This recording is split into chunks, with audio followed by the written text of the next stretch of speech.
রাস্তায় নেমেছে। আমরা কিছুদিন পরপরই পাহাড়ের এই ঘটনা দেখতে পাই। সারা বাংলাদেশে নানা ধরনের ধর্ষণ, হত্যাকাণ্ডের ঘটনা ঘটে।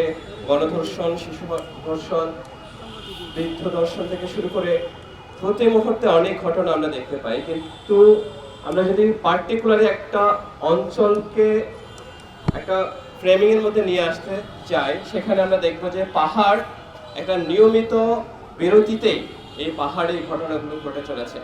তাহলে কেন এই নিয়মিত বিরতিতে ঘটনা ঘটছে, হত্যাযজ্ঞ হচ্ছে, ধর্ষণ হচ্ছে, ধর্ষণের পরে ব্যাপক মাত্রায় ছাত্রছাত্রীরা, সাধারণ মানুষ প্রতিবাদে নামছে, কিন্তু তার কোনো প্রতিকার হচ্ছে না।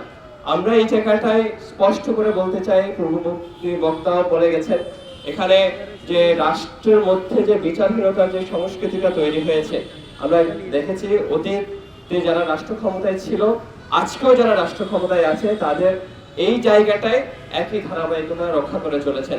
আমরা বলতে চাই, যারা এই রাষ্ট্র ক্ষমতাটাকে টিকিয়ে রাখছেন, রাষ্ট্র কাঠামোতে যারা আছেন, বিরাজ করছেন, তারা বারবারই জনগণকে এমনভাবে নিপীড়নের যন্ত্র সাথে মিলিয়ে ফেলছেন, এই নিপীড়িত জনগোষ্ঠীকে তার যে ক্ষমতায়ন, সেই ক্ষমতায়ন থেকে বিচ্ছিন্ন করার যে প্রক্রিয়া, সেই প্রক্রিয়া যতই অভ্যুত্থান হোক, যত সরকার বদল হোক, তারা সেই প্রক্রিয়াটা পাল্টাচ্ছে না।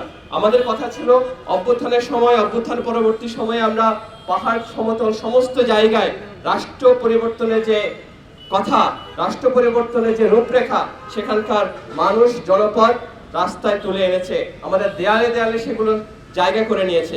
কিন্তু আমরা বারবার করে দেখতে পাই, রাষ্ট্র বারবার সংস্কার করার কথা বলছে, নানা সংস্কার কমিশন হয়েছে, কিন্তু এই যে বিচারহীনতার যে সংস্কৃতি, সেটার যে আমূল সংস্কার, সেই সংস্কার নিয়ে কোনো ধরনের উদ্যোগ রাষ্ট্র নেয়নি, সরকার নেয়নি। আমরা বলতে চাই, এই যে সরকার কাঠামো, আপনারা যারা আছেন, রাষ্ট্রীয় ক্ষমতায় আছেন, যারা ভবিষ্যতে আসবেন, তাদের কাছেও আমরা হুঁশিয়ারি করতে বলতে চাই যে এই যে ধর্ষণ চলছে, ধর্ষণের যে মনস্তত্ত্ব সমাজের মধ্যে প্রতিষ্ঠা করা হচ্ছে, সেই ধর্ষণের মনস্তত্ত্বের বিরুদ্ধে কিন্তু আমাদের লড়াইটা করতে হবে। আমাদের শিক্ষা ব্যবস্থা, আমাদের পাঠ্যপুস্তক, আমাদের সমস্ত কিছুতে এই ধর্ষণটাকে কিভাবে নরমালাইজ করা হয়, সেটা আমরা দেখতে পাই। কোন একটা ধর্ষণের ঘটনা ঘটলে আমরা প্রথমেই শুনতে পাই ওই ধর্ষিতার কি সমস্যা ছিল, ওই ধর্ষিতার পোশাকে কি সংকট ছিল, ওই ধর্ষিতা কোথায় বসবাস করে। আমরা এই শব্দগুলোর সাথে অনেক বেশি পরিচিত। এই শব্দগুলো যত বেশি আলোচিত হয়, তত বেশি ওই ধর্ষণের ঘটনাটা নরমালাইজ হতে থাকে, মানুষের মনস্তত্ত্বের মধ্য থেকে বের হয়ে যেতে থাকে ওই যে বিচার চাওয়ার ঘটনাগুলোকে। আমরা বলতে চাই, এই বিচার আমাদেরকে চাইতে হবে।